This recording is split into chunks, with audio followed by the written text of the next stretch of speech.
There is a moment in every soldier's life when night doesn't end the way it should. Not with warming light, not with the shift changing, not with the comfort of seeing your hands again. Just a slow, uncertain gray that settles over everything like dust on forgotten shelves. That was the morning you learned that dawn can be as frightening as any bombardment. Your foxhole sat halfway up a ridge overlooking a shallow valley. Not a strategic valley, not one worth fighting for. Just a stretch of frozen grass, some broken fencing, a few dead trees twisting upward like hands asking for something no one could give. The war had swept through weeks earlier and then simply moved on. But the line still needed eyes, still needed boots, still needed someone awake when everyone else slept.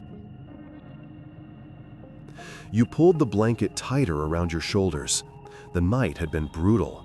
You hadn't felt your toes since sometime after midnight. Your breath cracked in the air like thin glass. Even your rifle looked tired, metal dulled by frost, wooden stock stained with a patch of ice from your glove. Fisher was supposed to relieve you at dawn. You glanced at the sky. Dawn was late. Maybe it was the clouds. Maybe it was your nerves. Maybe it was the fact that time moves differently when you're alone in a hole carved by your own shaking hands.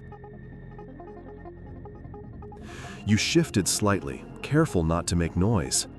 The dirt wall beside you had hardened overnight. The shovel you'd used to dig the foxhole lay buried under a skin of ice. A few casings from the previous day's warning shots glittered faintly near your boot. You reached down instinctively, picking one up. Still cold, still harmless. A reminder that danger here didn't come from firefights, but from waiting for one that might never arrive. A faint rustle pulled your attention to the valley. You leaned forward, straining your eyes. Nothing moved, but the air felt alert, like the land itself was holding its breath. You weren't afraid at first, just aware. Awareness is what keeps you alive. You scanned the fence line, the tree stumps, the broken wagon near the center of the field, every shape that could hide a man or a rifle. Nothing. Only the low fog dragging across the ground like a tired animal. A bird called once, short, sharp, a sound that didn't match the stillness. Then it fell silent. That was enough to raise the hairs on your arms. You checked your watch. The hands ticked, stubborn and steady. "Where the hell is Fisher?" you muttered under your breath. He wasn't late often. He wasn't careless. He wasn't the type to forget a shift. But even dependable men move slower in the cold.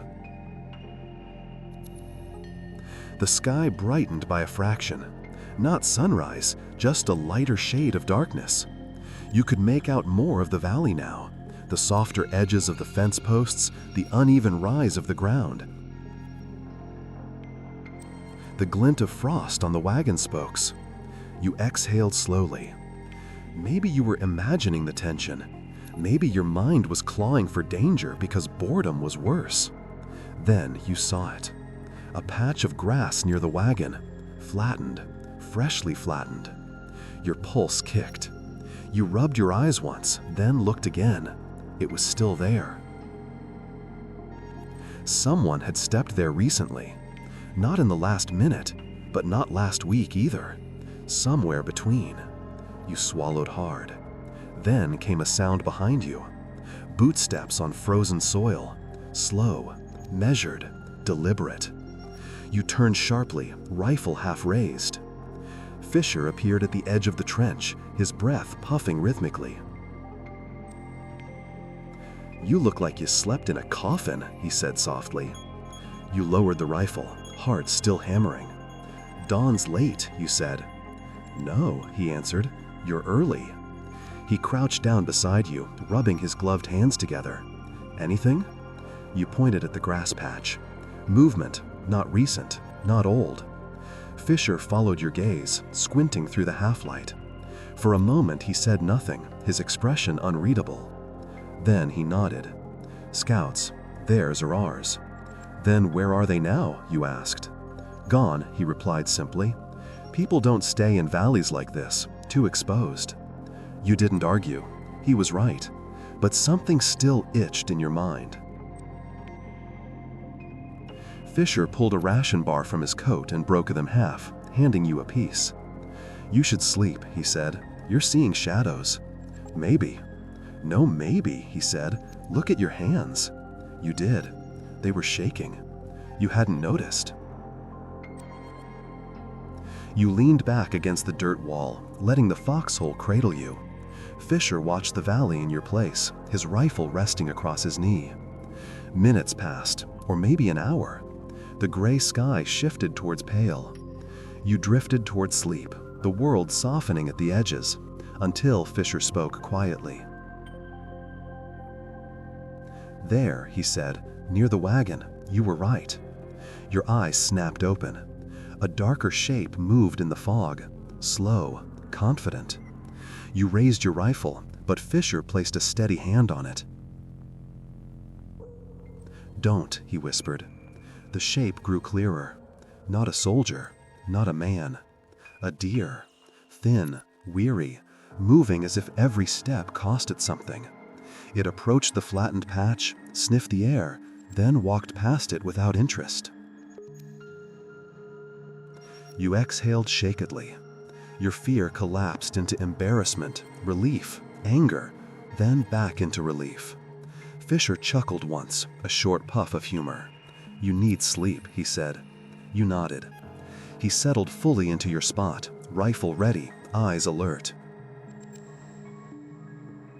And finally, you allowed yourself to close your eyes.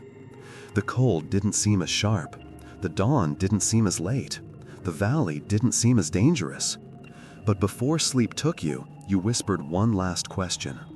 "Fisher, do you think someone was actually there earlier?" He didn't answer immediately. Then, quietly, "Yes." Your breath caught. "But," he added, "they're gone now. That's what matters." You fell asleep to Fisher's steady breathing, and when you woke later, the valley was bathed in thin morning light. No shadows, no movement, just frost, silence, and the memory of a morning that didn't want to break. You climbed out of the foxhole, stretched your stiff limbs, and breathed the cold air deeply. The war didn't care about your fears or your doubts. But you learned something important that morning. Sometimes the scariest thing is not the enemy you see, but the daylight that refuses to come. Until you face the darkness inside the trench.